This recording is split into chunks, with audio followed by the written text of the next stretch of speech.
Hi, I'm Chelsea Clinton, one of the executive producers on ZURAWSKI V Texas, and I'm incredibly proud to have been part of this journey and really grateful to be able to share this important film with audiences across the United States.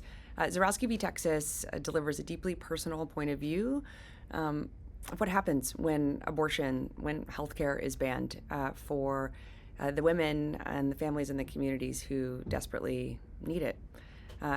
The women in ZURAWSKI are the American heroes that we never should have needed. Their bravery and their strength is humbling and inspiring, and I hope activating to everyone who has the chance to watch the film. Because what happened to them shouldn't happen to anyone else in our country. Abortion is healthcare, and healthcare should be a fundamental human right for all of us. So as we launch the film online to commemorate Human Rights Day, we hope that you will watch it and that you will share it with your family and your friends and your communities, because these are desperately needed stories to hear and then again to act on. Thank you all so much. Hi, and welcome to our special live virtual panel discussing the award winning documentary Zurowski v. Texas. I'm Jill Filipovic, a journalist, your host for this evening, and I'm honored to be here to moderate a conversation with the incredible, powerful women who you see on the screen. For tonight's panel, we are joined by the film's directors, Maisie and Abbie Perrault, along with film participants Amanda Zurowski, Samantha Casiano, and Molly Duane from the Center for Reproductive Rights. I want to start by asking the filmmakers about your backgrounds working on this issue, how you heard about this case, why you thought it would make a compelling film, um, and what you did to follow this case so closely and to build trust with the subjects so that we could, as viewers, have this really deep and intimate look at the women you profile. Thank you so much, Jill. Um, I made a film in 2016 called Jackson about the last abortion clinic in Mississippi. And through making that film, I got to know some folks at the Center for Reproductive Rights very well, one of whom, Sandy Keenan, Abbie and I kept in touch with. And in 2023, as they were preparing to file this lawsuit, Sandy told us what was happening, and we became very interested in covering this story. I think first and foremost, as Texas women and as journalists, we wanted to understand, what abortion bans meant in practice. But secondly, we found that there was a lot of power in fighting back and really responding to these abortion bans. I think further, one thing that really struck me is that if Amanda and Samantha and Austin were not able to get care, then no one in the state was getting care. And I think that was very, very alarming. We chose to follow this lawsuit, and Molly welcomed us into her life. And, I think that's a very challenging thing to do no matter who you are. But I think as a lawyer, it required a lot of trust. And because Molly ultimately trusted us, she was able to introduce us to some of the plaintiffs in the case. They had so much trust in Molly, they were willing to open up to us very quickly. And from our end, I feel like we got to jump in very quickly and immediately start filming with Sam and Amanda in a way that I don't think we would have had we not met Sam and Amanda through Molly and Sandy at the Center for Reproductive Rights. I would just add that when Macy and I set out initially thinking about making a film, it was because we wanted to revisit the abortion issue once we realized that Roe was going to fall. And we looked around in a lot of places, and we met so many people and saw so much devastation across the country. And we really grappled with, like, what is the story to tell when what we're seeing is so difficult to watch? And so it took a while, and when we met with Molly, that is when our whole mindset changed, because we realized that there's somebody out there fighting on behalf of all women. And so, to know that there was some hope out there and to meet each of these plaintiffs and realize that they were gonna fight, and, like, you see it all through the film, that they're gonna fight no matter the setback, no matter what the state says, was really something that was encouraging and also propelled our film forward. And so it really made sense as the focus once we'd met them. Amanda, I want to turn to you. I'm wondering when you first decided to speak out about what happened to you, which sounds like it was pretty early, maybe I believe even in the hospital you said on in the film. Did you have any sense of what a broad impact it would have? And then secondarily, I'm going to give you a two-part question and I apologize in advance. How can the rest of us talk about the issue of abortion access with people who might disagree with us? To answer your first question, you're right. I decided with my husband to start speaking out right away. I was still in the hospital. And, we just got to talking and we were in such disbelief that this had happened because we recognized that we have all the privilege in the world. And yet still, I almost died because I couldn't get health care. And in 2022 in the United States of America, that just didn't make sense to us. And so we thought, if this can happen in our home state, this can happen anywhere. It can happen to anyone. And frankly, we were furious. And so we just decided that we were going to start sharing what had happened as really a warning to people because we didn't know if people knew that this was what these laws and what these bans meant. So from there, it just got bigger and bigger every day. And my life got more and more surreal every single day. When we were asked whether we were going to sue the state, we thought that was pretty crazy.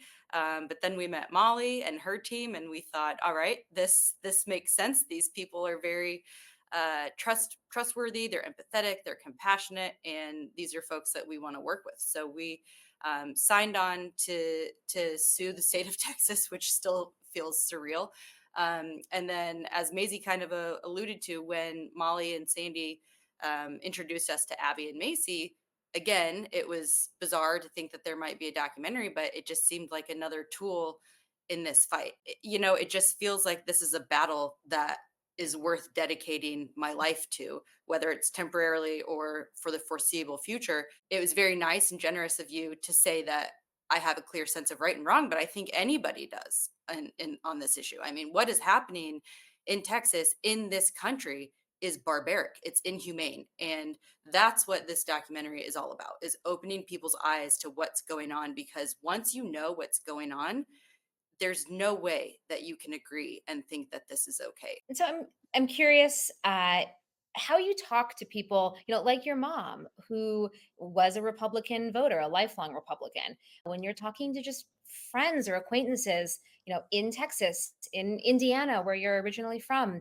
how do you frame this issue to talk across those political divides? Well, I think it's about humanizing it and it's about personal stories. I think that is what really moves people. It changes people's opinions on this topic if they have historically not been pro-choice. I think once they see the personal impact that this is having on real people, on the individual, on the families, my family, certainly, my husband's family, certainly, um, I think it's impossible to argue with. I don't think you can look at Sam or Austin or me and say that what happened to us is perfectly reasonable and acceptable. And so humanizing it, continuing to tell stories, whether it's ours or your own or someone I think that's what really moves the needle and is really going to make the difference in this country.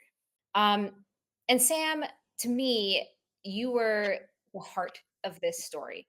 When you share your story with such eloquence and such rawness, and I felt for you so viscerally. What do you think is the bigger picture here beyond, yeah, what you personally experienced? How does this uh, really affect other women that are in a similar situation as you were? I want to first start by saying that you don't know what you have until you don't have it. Abortion is healthcare. So you would think that you have that at grasp, but you don't. And the women that are here that don't have that, it's sad. So when I met my daughter, I first wanted to be anonymous. And when I met my daughter, I said, you know what? No, if she's forced to be here, then everyone needs to know her story because this is real. This is something that's happening right now, as we speak, right now. Families deserve to know the truth, and this is the truth. And for women that are out of state, that are in states that can receive abortion, take that and know that that's your right. That's a sacred right that you should have that other states don't have. and that's not fair. Um, so that's how I feel about different states. And if you are in a state that has a ban, please know that being pregnant is very dangerous. It's scary with bans like this. But to know more and to educate yourself more on what you can do and what options you do have. Because when I found out, I was scared. I thought I was gonna go to jail. I was like, oh my gosh, I have no options, which you don't really in the state of it's just a lot. So just know that plan and think about it and think about what if, I do have a doomed pregnancy, what do I do? And what if I do have a great healthy pregnancy, then great. But also know that there are different outcomes that could happen. So just be prepared.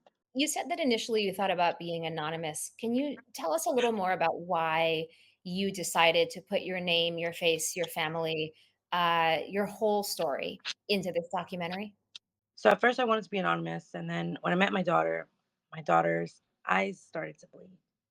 And when her eyes started to bleed and she started to change colors and she was fighting a war that I knew she was going to lose, I felt like a mother that couldn't help their child. That's the worst feeling that anyone could ever feel. And I knew then that no, I needed to let everyone know that this is real. This is happening right now and exceptions are not real. They're fairy tales. And as you can see in the film that it's true, exceptions don't work. Molly, I want to turn to you. I'm wondering if you can offer us some further context as to the current scale of the issue at hand. I mean, how big is this beyond Texas, beyond what we see in the film? Um, and what you fear might happen in the future if changes aren't made. Sure. So, first I would just say, going back to what Maisie said earlier, she did this documentary about the last clinic in Mississippi. That clinic was the plaintiff in the Dobbs decision that ended um, Roe v. Wade, and they were our clients. So our team has been working for decades against impossible odds and courts that were never in our favor, against lawyers that were cruel to their core. And so, in some senses, nothing has changed for us. But what is different now is really twofold. First, women are pissed. You know, as you mentioned, abortion, reproductive care in general, miscarriage, all of it is so stigmatized. Women are told not to talk about their pregnancies. We are forced to put forward one narrative. Initially, anti abortion folks kept saying that what happened to Amanda and people like her, it was anecdotal, it was a doctor here or there not understanding the law, but we knew differently. That was the first thing that was really important to us was we want people to understand what abortion bans actually mean in practice, and there's no one better to tell that story than the people who are actually impacted by the bans. The second thing that we learned as soon as we filed this lawsuit was that their presence, seeing Amanda and Sam in Austin, seeing their families, knowing their names, understanding their partners and their mothers and their children, that made the public really sit up and listen. And that is the message I really want people to take away is that this is not a controversial issue. The vast, vast majority of people who see this film will say, this shouldn't be happening, not in America, not in anywhere in the world, and it's not okay with me. And the very small minority of people that disagree, that happen to have, held on to power in states like Texas and created this circular logic where no one is accountable to the actual citizens in their state, I think that the clock is ticking. And as long as we continue to hold them accountable, as long as everyone continues to do the most that they can in whatever sphere in which they operate, we will win eventually. What should people do who are watching this? There are so many different ways that you can help.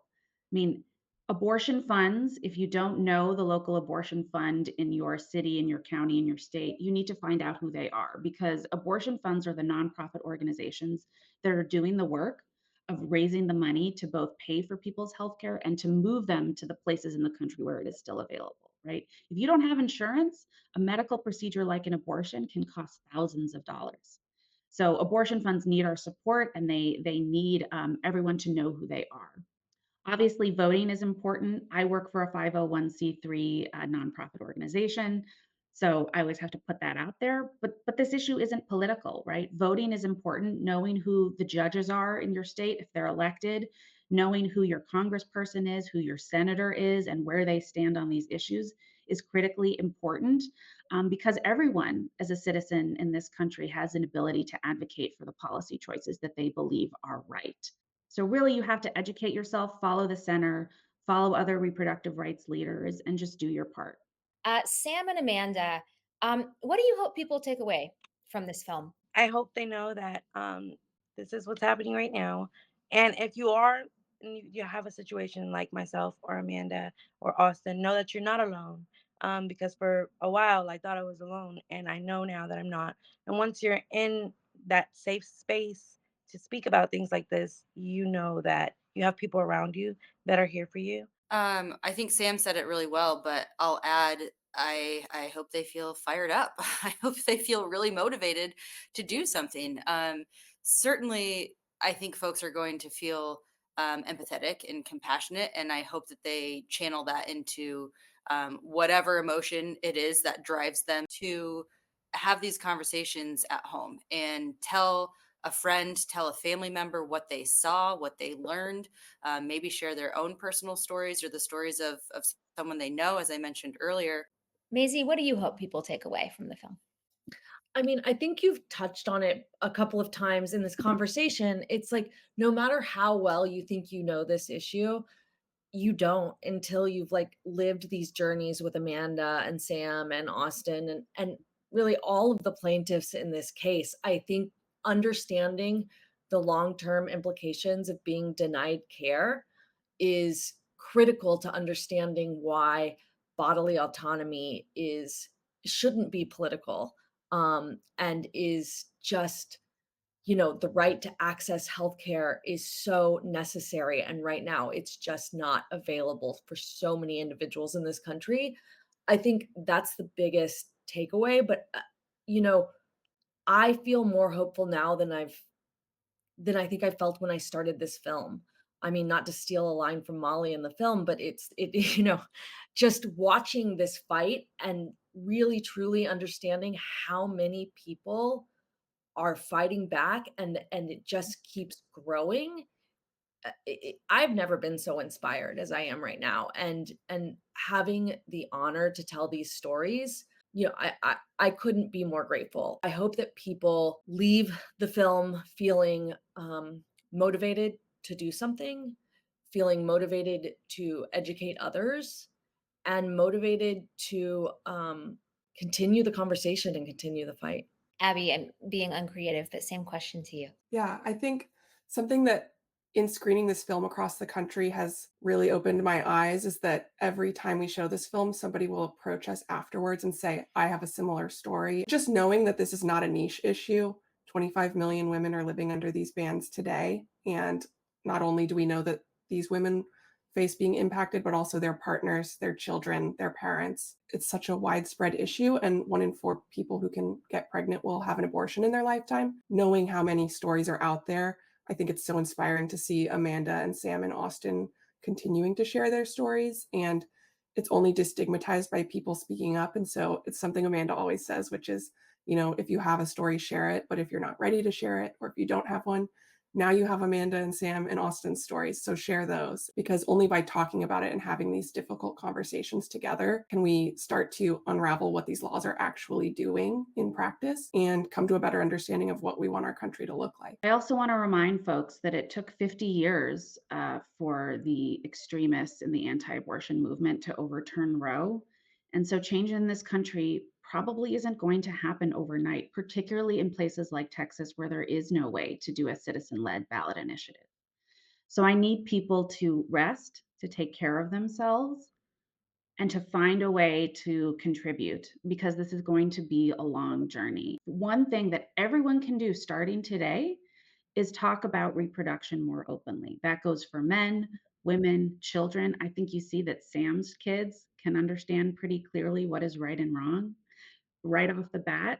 And there's no shame in any of that. I just want to say that for the people that have watched this film, to say the word abortion. Understand that abortion is so much more than what people think, because being raised Catholic, even so recently, saying the word abortion, you kind of like look around you to see like who's looking at you say it, and it's okay to say it. Abortion is healthcare, and that's something that I learned very much so now more than ever. And my children, my son is 13, and he will say the word abortion proudly and say abortion is healthcare. Thank you so much to our wonderful panel this evening. It was such an honor to be able to speak with you and to hear more about your experiences.